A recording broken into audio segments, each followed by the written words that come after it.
Everybody, my name's Sam. Hi everybody, my name's Sam Regassim, and we're going to talk about socialization and culture.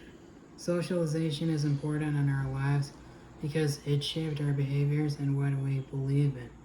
And it also is a shape for we and how we interact with society. By socialization, we learn our values, norms, and consider what should be acceptable or not acceptable. According to Wade's, culture is people-centric anthropocentrism, like judging the other culture based on the high status of the others, on their free society or best food, and more. Cultural relativism is based on different culture and connected to each other's. So, according to Wade's socialization, there are three types: primary, secondary, and anticipatory in Chapter 2. Wade mentions it because of the important points the community stands up for. For example, society needs the values and norms that are raised on the behavior of the people through culture and religion and other things. Today, I found this article very useful and I connected it to the author Wade about socialization and subculture and how it affects people's behaviors for themselves and others. Socialization and culture is the way of the people raised up and learn from the social skills, behaviors, norms, and the accessory values that function effectively in our society. It doesn't stop after childhood.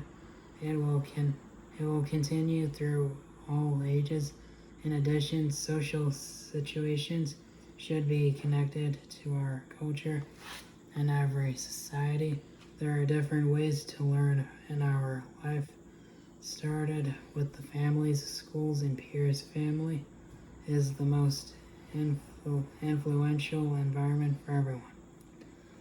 Also, schools teach formal information and knowledge, but also have rules and obedience and competition. For example, in the United States, schools have built a sense of competition into the way grades are awarded and the way teachers evaluate students. Bells and Gintis, 1976. When children participate in a relay race or a math contest, they learn there are winners and losers in society. When children are required to work together on a project, they practice teamwork with other people in cooperative situations. The hidden curriculum prepares children for the adult world. Children learn how to deal with bureaucracy, rules, expectations, waiting their turn, and sitting still for hours during the day. Schools and different cultures socialize children differently in order to prepare them to function well in those cultures. The Latin functions of teamwork and dealing with bureaucracy are features of U.S. culture. Peers are one of the most affected because of the same age with the same way of thinking outside the family environment.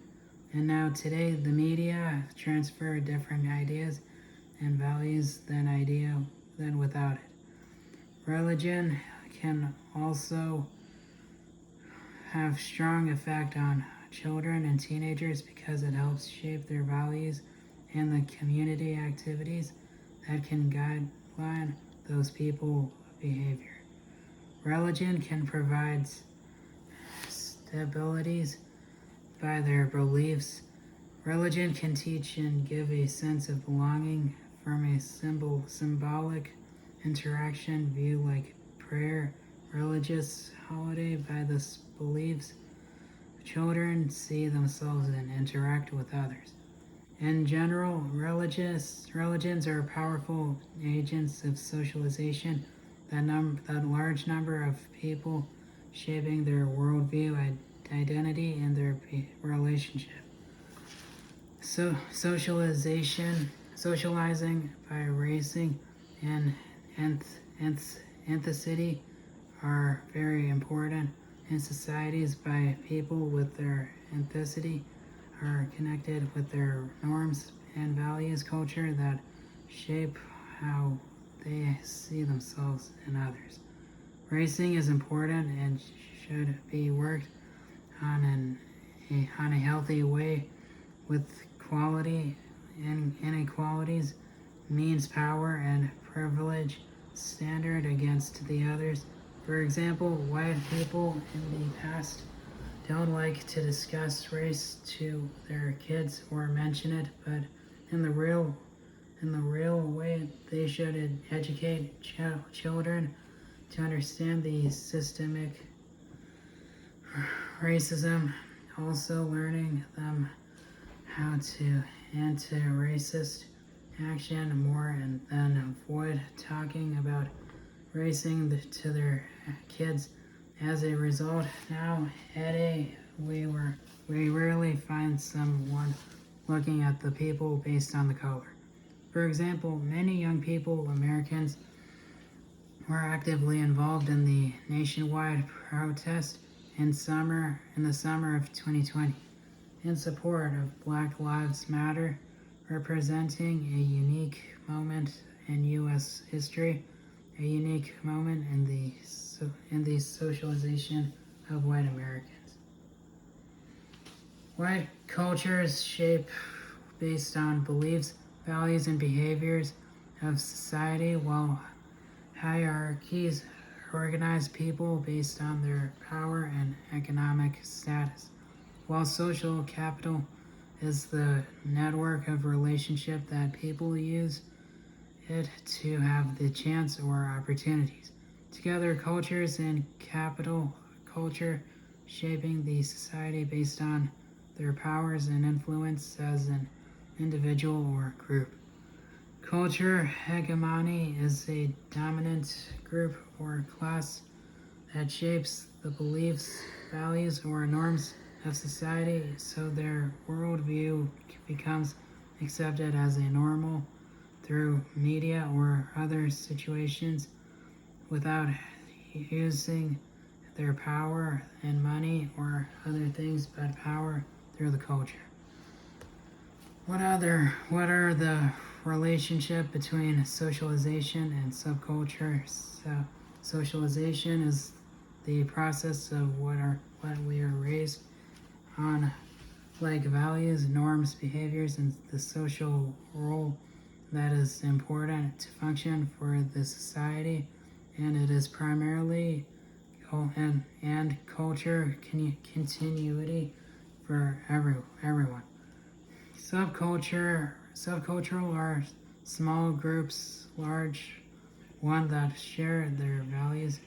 The relationship between socialization and subculture both transmit their specific set of values to their members of the group and shaping their identity. In the summary, socialization is the set of values that we raised up on it through our family and school.